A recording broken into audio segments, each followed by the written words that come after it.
भाग 4. वाड्याच्या दरवाजाशी एक इसम तीरासारखा समोर आला. काय होतंय हे कळायच्या आत त्याने जिजाबाईंच्या पायावर लोळण घेतली. विठू धावला. त्याने त्या इसमाला उभे केले. वाढलेले केस, खोबणीत गेलेले डोळे, भकास चेहऱ्याचा तो कष्टावत इसम रडत होता. शब्द फुटत नव्हता. विठू म्हणाला, हाच तो इसम ज्याला कडेलोटाची शिक्षा झाली होती. जिजाबाई म्हणाल्या, परत चोरी नको करू बाबा, देवाचे पाय धर. आणि एवढे बोलून त्या आत गेल्या. महालात विश्वासराव उभे होते. जिजाबाई हसून म्हणाल्या, विश्वासराव, त्या माणसाला सोडलं फार बरं केलं. गरीब बिचारा आनंदानंही रडत होता. जी, विश्वासराव म्हणाले. विश्वासरावांची गंभीर मुद्रा पाहून जिजाबाईंच्या काळजात चर्र झाले.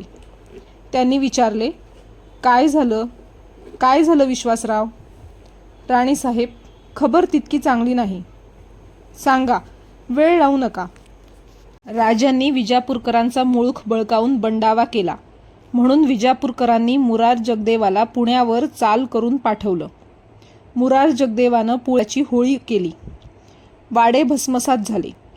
एवढंच नव्हे तर त्यानं भर दिवसा पुण्यावर प्रत्यक्ष गाढवाचे नांगर फिरविले. गावाचा मागमूसही त्यानं ठेवला नाही.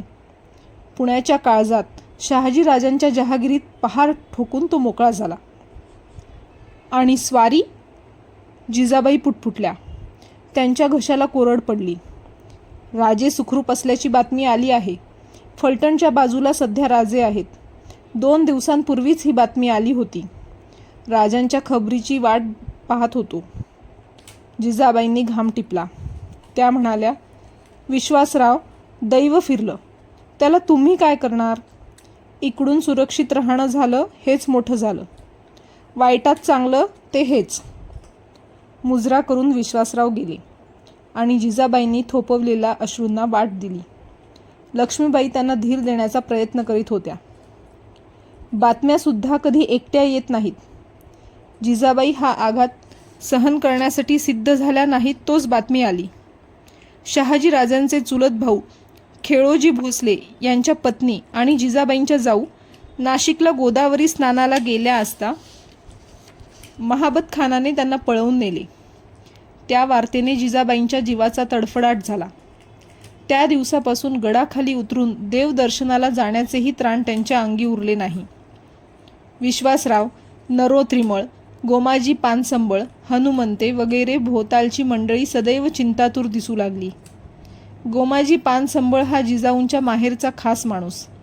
वडिलकीच्या आधाराने जिजाऊंना सांगणारा तोच, पण त्याचे सुद्धा शब्द जिजाबाईंना रिझवू शकले नाहीत. लक्ष्मीबाई जिजाबाईंचे मन रमविण्यासाठी नित्य नवे मार्ग शोधित होत्या. मनाच्या धीराने जिजाऊंच्या दुःखावर फुंकर घालू पाहणारी ही सारी मंडळी एके दिवशी चुपचाप झाली. काही ना काही कारणाने बाजूला सदैव हसतमुखाने घोटाळणाऱ्या लक्ष्मीबाई नजर चुकवू लागल्या. दासींच्या पावलांना जडपणा आला. अकारण बोलणे लांबवीत राहणारे विश्वासराव, पानसंबळ, हनुमंते ही मंडळी तुटक उत्तरावर भलावण करू लागली. जिजाऊंचे हे सारे ध्यानी येत होते, पण अर्थ समजत नव्हता. ते सोसणे जिजाबाईंना असह्य झाले. त्यांनी विश्वासरावांना बोलवून घेतले. विश्वासराव, जी राणीसाहेब, आम्ही नुसत्या नात्यानं वा अधिकारानं तुमच्या आश्रयाला आलो नाही. तुम्ही आम्हाला पाठच्या भावासारखे, म्हणून आम्ही तुमच्या इथं राहणं मान्य केलं. ते माहीत आहे. मग आमच्यापासून तुम्ही काय लपवून ठेवीत आहात? काही नाही राणीसाहेब, विश्वासराव गडबडीने म्हणाले. कुणी सांगितलं? सांगायला कशाला हवं? गेले 2 दिवस एक जण सरळ बोलत नाही. आम्हाला पाहताच दातखिळी बसते. गैरसमज होतोय राणीसाहेब. विश्वासराव, आम्हीही 4 पावसाळे पाहिलेत, आघात सहन केलेत. मला तुम्ही सांगणार नसाल तर या महाली क्षणभरही राहण्याची आमची इच्छा नाही. पण मासाहेब, घाबरू नका. या जिजाऊनं फार सहन केले. काहीही सांगितलं तरी सहन करण्याची ताकद आहे आमची. पण कल्पनेच्या काहुरात जगणं कठीण होत आहे. सांगा मासाहेब, बोला. विश्वासरावांच्या तोंडून हुंदका बाहेर पडला. विश्वासराव, हे हुंदके आवरा. उतावीळ झालेल्या जीवूंनी भिंतीला टेकून उभ्या राहत आज्ञा देत्या झाल्या. बोला. विश्वासरावांनी डोळे टिपले. ते भरकन बोलून गेले. आपले आबासाहेब, लखुजीराव जाधवांचा खून झाला. खून? आबांचा खून? कुणी केला? ताठरलेल्या नजरेने जिजाऊ विश्वासरावांकडे पाहत होत्या. विश्वासरावांना शब्द नव्हते. ओठांवरून जीभ फिरवून ते बोलू लागले. दौलताबादेच्या सुलतानाच्या दर्शनासाठी लखुजीराव दरबारी गेले होते. आधी कट शिजला आहे याची त्यांना कल्पना नव्हती. अचलोजी, रघोजी, यशवंतराव या तिन्ही पुत्रांसह ते सुलतानासमोर गेले, मुजरे केले आणि भर दरबारातून सुलतान उठून गेले. हे सुलतानी वर्तन लखुजीरावांना नवीन होतं. अर्थ कळत नव्हता. तोच. बोला विश्वासराव, आता क्षणभरही थांबू नका. आणि तोच तलवारी उपसल्या गेल्या. प्रतिकार करण्याची पुरी संधी लाभली नाही. नुसत्या जंबियानं प्रतिकार करणार तो केवढा?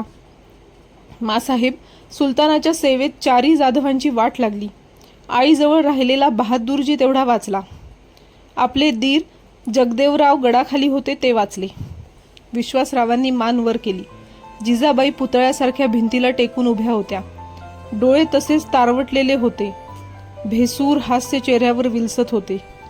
विश्वासरावांच्या कानावर शुष्क शब्द पडत होते. आबा गेले. माझं माहेर संपलं. आमच्या पुण्यावरती स्वकीयांनी परकीयांच्यासाठी गाढवाचा नांगर फिरवला.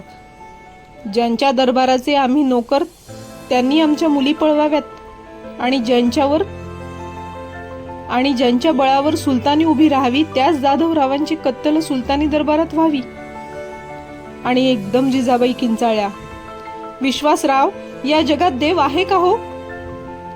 भिंतीला टेकून उभ्या असलेल्या जिजाबाई उभ्या जागी जमिनीकडे ओघळत होत्या. विश्वासरावांनी सावरले तेव्हा जिजाबाई बेशुद्ध झाल्या होत्या. वाड्यात एकच गोंधळ उडाला.